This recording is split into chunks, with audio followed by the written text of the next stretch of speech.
Morning thoughts, morning thoughts, morning thoughts.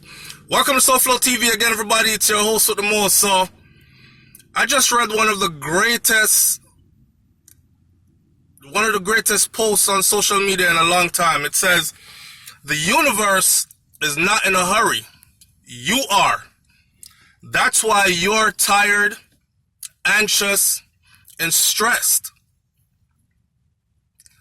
Trust and believe that whatever is meant to be yours is already yours." That's deep. That's deep because the story that I come to talk about this morning is a young lady committed suicide in Clarendon, Jamaica, right? And this is nothing new. I mean, we've actually had murder suicides, and we've had multiple suicides in recent times. And not just Jamaica, but all over the world.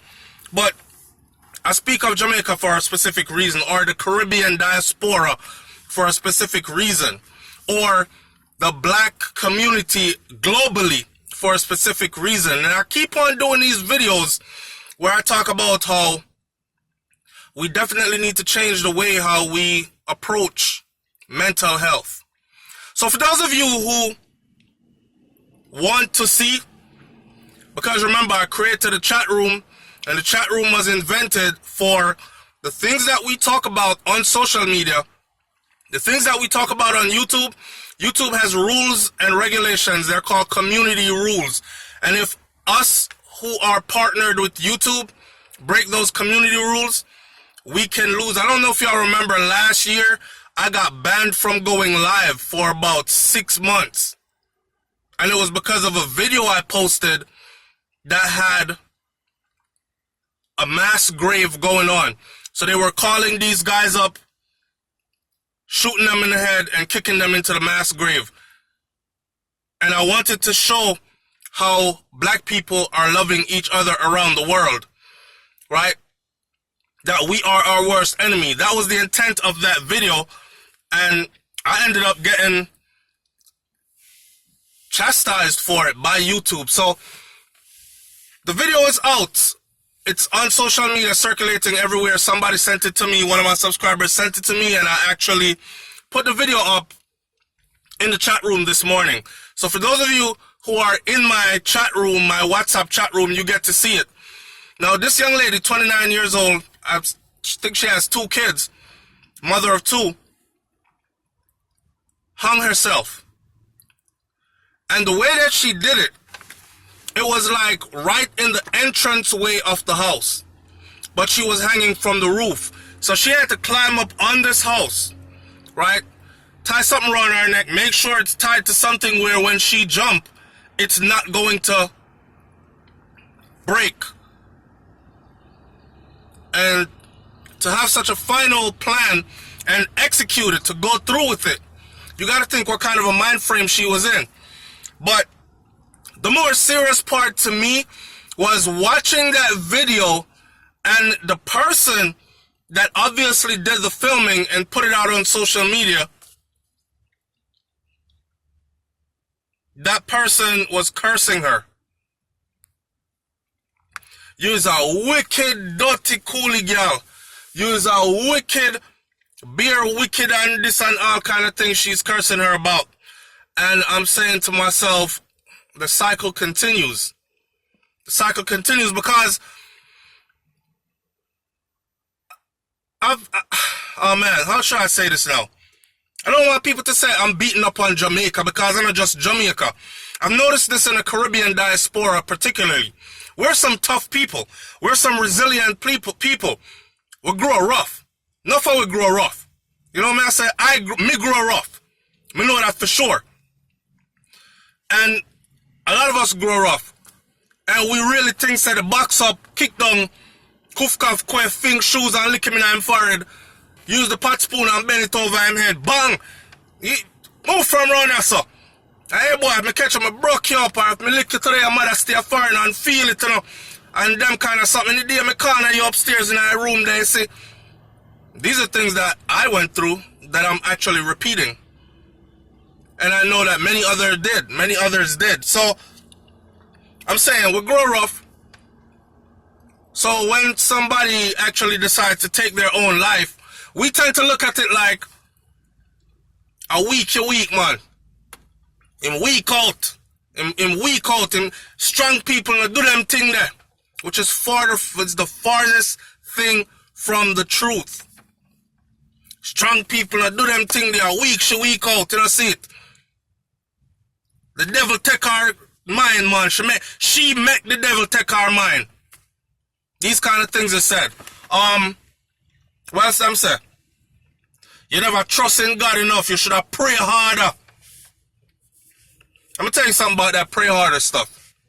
Right? That pray harder something there. The God never save our. That same God there. That same God was supposed to save Dylan Roof from going into that church and shooting up that church while those people were in there praying.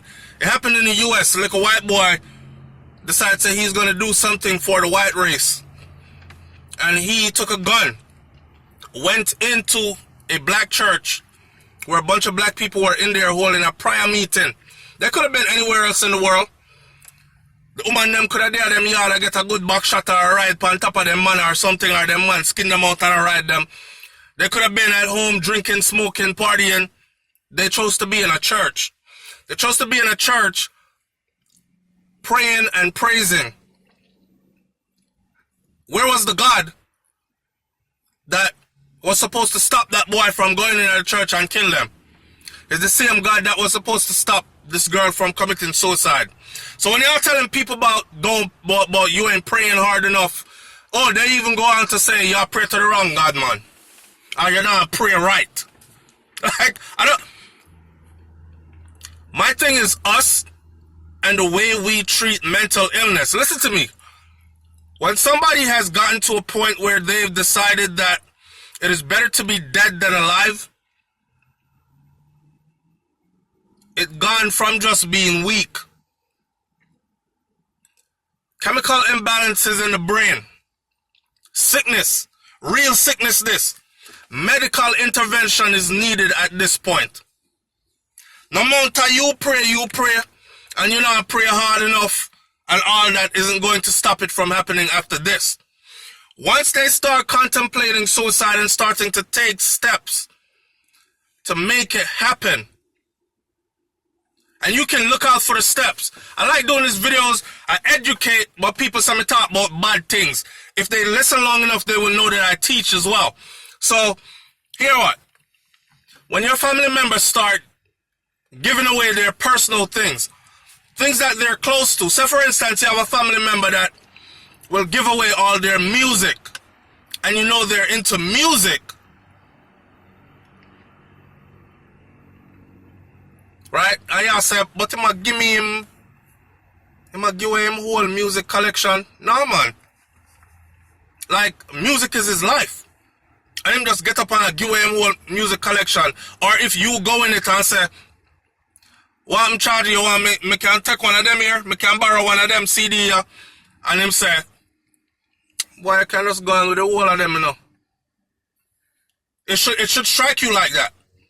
Right? The signs are there. When they start to give away all the things that mean everything to them, when they no longer are interested in doing the things that mean everything to them, you know, says a man will go play football upon the beach, or, you know, man say love go swimming, or love being around his children, or anything like that.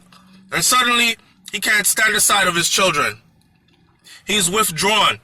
All the activities that made him or her happy, they're no longer interested in. Like, our world is moving so fast individually that we don't even have time to pay attention to the ones that we love, that are close to us when they're hurting. They're giving us all the signs, and we're not even able to slow down. Watch out. I'll party for go later, you know, because I'm trying to cram party time in personal time, some enjoyment before my life is over on earth, into me have to do work by 6 o'clock tomorrow morning, you know.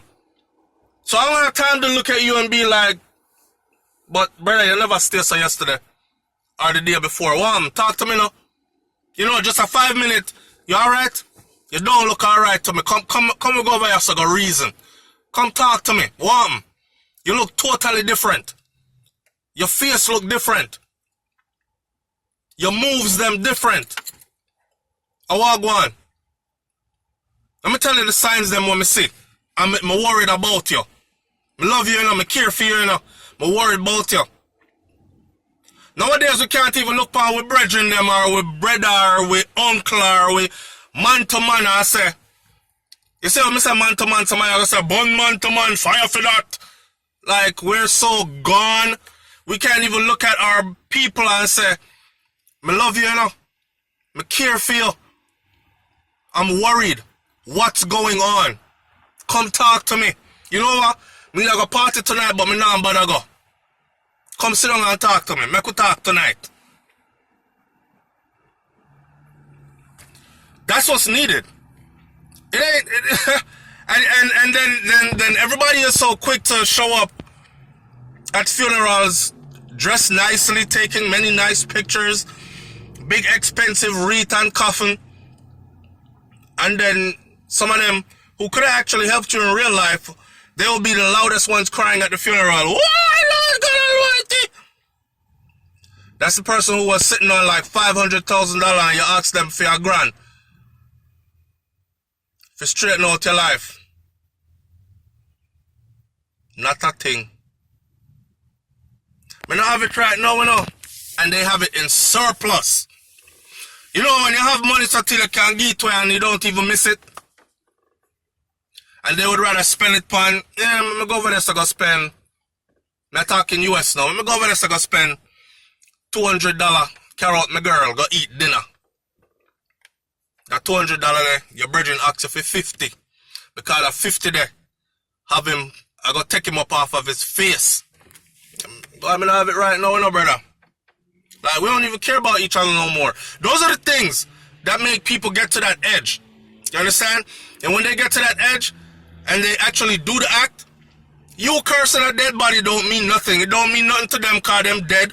And it don't mean nothing. Yeah, it don't mean nothing. It don't mean nothing to the ones that's alive.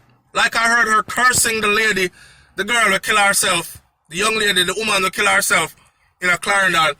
And this person standing there with their phone, videotaping the body hanging, swinging, and cursing her. She give two damns if you curse her. And if you cursed her like that, dead, and seeing her hanging there in such a pitiful condition, I can only imagine the kind of cussing you did give her when she was alive. Or the kind of treatment she got from you when she was alive. You know what I'm saying? We really, really need to shape up, man, and fix up.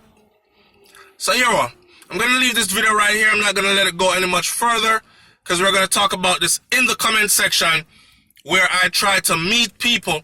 And don't forget, if you want to go see our Shidede, things happen for a reason, and we must all learn from each other's mishaps before the mishap catch we. That's how I put it. So it's in the chat room, man. Wanna bless up. Have a wonderful day, a wonderful week. I'm back in Florida right now. I'm feeling good. Been around my children and all that. Life is the greatest, yeah? I'm out. Health is wealth. Peace.